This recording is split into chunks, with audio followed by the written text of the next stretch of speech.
پھر ذرا میرے سوالات کے جواب دیں۔ آپ اس نوکر کے متعلق کیا کہیں گے جو آقا کی مقرر کی ہوئی ڈیوٹی پر جانے کے بجائے ہر وقت بس اس کے سامنے ہاتھ باندھے کھڑا رہے اور لاکھوں مرتبہ اس کا نام جپتا چلا جائے؟ آقا اس سے کہتا ہے کہ جا کر فلاں فلاں آدمیوں کے حق ادا کر، مگر یہ جاتا نہیں، بلکہ وہیں کھڑے کھڑے آقا کو چھپ چھپ کر 10 سلام کرتا ہے اور پھر ہاتھ باندھ کر کھڑا ہو جاتا ہے۔ آقا اسے حکم دیتا ہے کہ جا اور فلاں فلاں خرابیوں کو مٹا دے، مگر یہ 1 انچ وہاں سے نہیں ہٹتا اور سجدے پر سجدے کیے چلا جاتا ہے۔ آقا حکم دیتا ہے کہ چور کا ہاتھ کاٹ دے، یہ حکم سن کر بس وہیں کھڑے کھڑے نہایت خوش الہانی کے ساتھ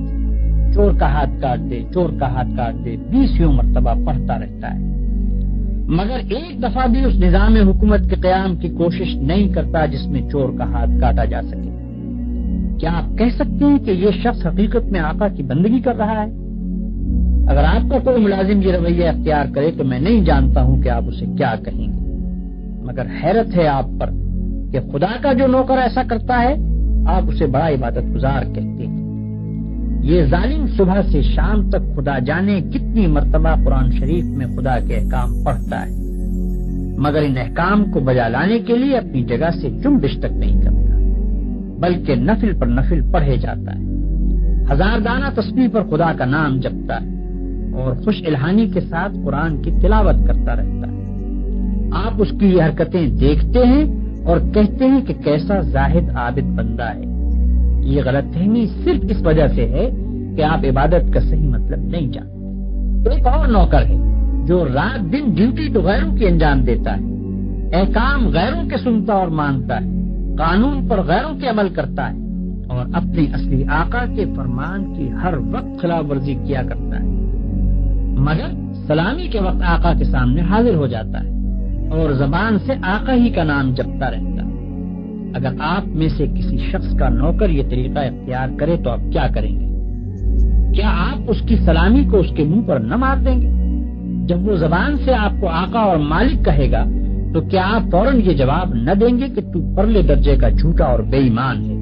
تنخواہ مجھ سے لیتا ہے اور نوکری دوسروں کی کرتا ہے، زبان سے مجھے آقا کہتا ہے اور حقیقت میں میرے سوا ہر ایک کی خدمت کرتا پھرتا ہے؟ یہ تو ایک معمولی عقل کی بات ہے جسے آپ میں سے ہر شخص سمجھ سکتا ہے، مگر کیسی حیرت کی بات ہے کہ جو لوگ رات دن خدا کے قانون کو توڑتے ہیں، کفار و مشرکین کے احکام پر عمل کرتے ہیں اور اپنی زندگی کے معاملات میں خدا کے احکام کی کوئی پرواہ نہیں کرتے، ان کی نماز اور روزے اور تسبیح اور تلاوت قرآن اور حج و زکوٰۃ کو آپ خدا کی عبادت سمجھتے ہیں۔ یہ غلط فہمی بھی اسی وجہ سے ہے کہ آپ عبادت کے اصل مطلب سے ناواقف ہیں۔ ایک اور نوکر کی مثال لیجیے۔ آقا نے اپنے نوکروں کے لیے جو وردی مقرر کی ہے یہ ٹھیک ناپ تول کے ساتھ اس وردی کو پہنتا ہے، بڑے ادب اور تعظیم کے ساتھ آقا کی خدمت میں حاضر ہوتا ہے، ہر حکم کو سن کر اس طرح جھک کر بصر و چشم کہتا ہے کہ گویا اس سے بڑھ کر اطاعت گزار خادم کوئی نہیں۔ سلامی کے وقت سب سے آگے جا کر کھڑا ہوتا ہے اور آقا کا نام جپنے میں تمام نوکروں سے بازی لے جاتا ہے، مگر دوسری طرف یہی شخص آقا کے دشمنوں اور باغیوں کی خدمت بجا لاتا ہے، آقا کے خلاف ان کی سازشوں میں حصہ لیتا ہے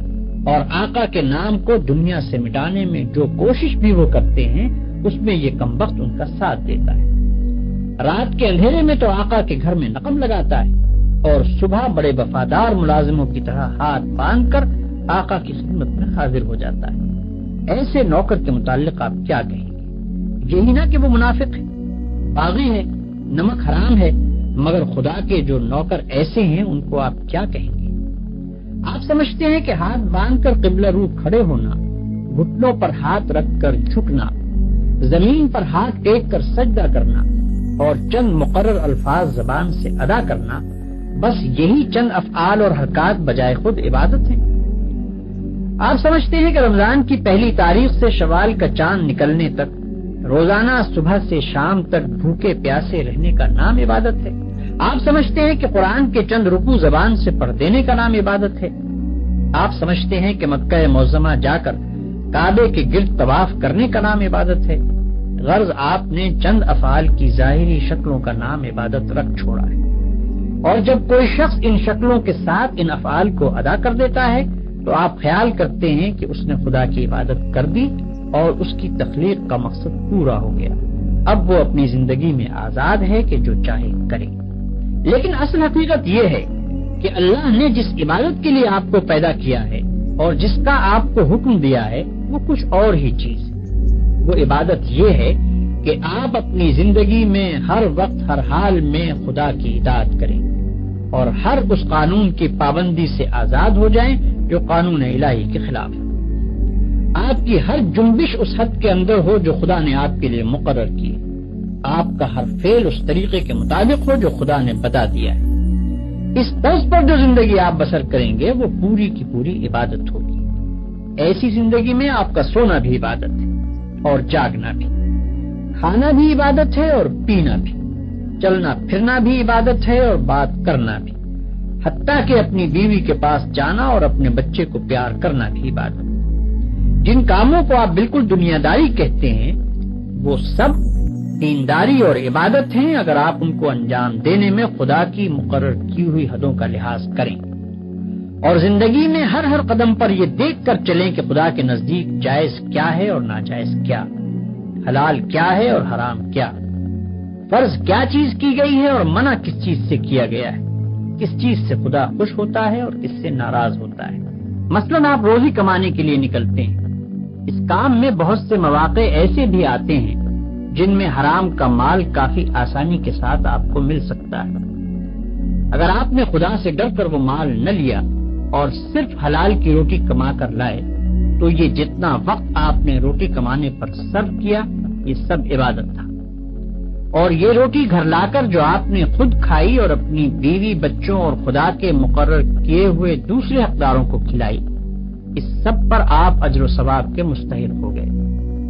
آپ نے اگر راستہ چلنے میں کوئی پتھر یا کانٹا ہٹا دیا اس خیال سے کہ خدا کے بندوں کو تکلیف نہ ہو تو یہ بھی عبادت ہے۔ آپ نے اگر کسی بیمار کی خدمت کی یا کسی اندھے کو راستہ چلایا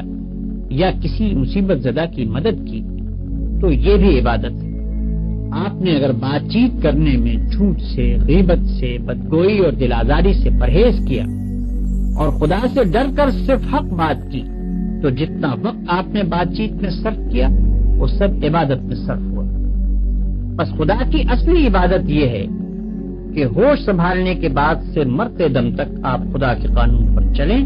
اور اس کے احکام کے مطابق زندگی بسر کریں۔ اس عبادت کے لیے کوئی وقت مقرر نہیں ہے، یہ عبادت ہر وقت ہونی چاہیے۔ اس عبادت کی کوئی ایک شکل نہیں ہے، ہر کام اور ہر شکل میں اسی کی عبادت ہونی چاہیے۔ جب آپ یہ نہیں کہہ سکتے کہ میں فلاں وقت خدا کا بندہ ہوں اور فلاں وقت اس کا بندہ نہیں ہوں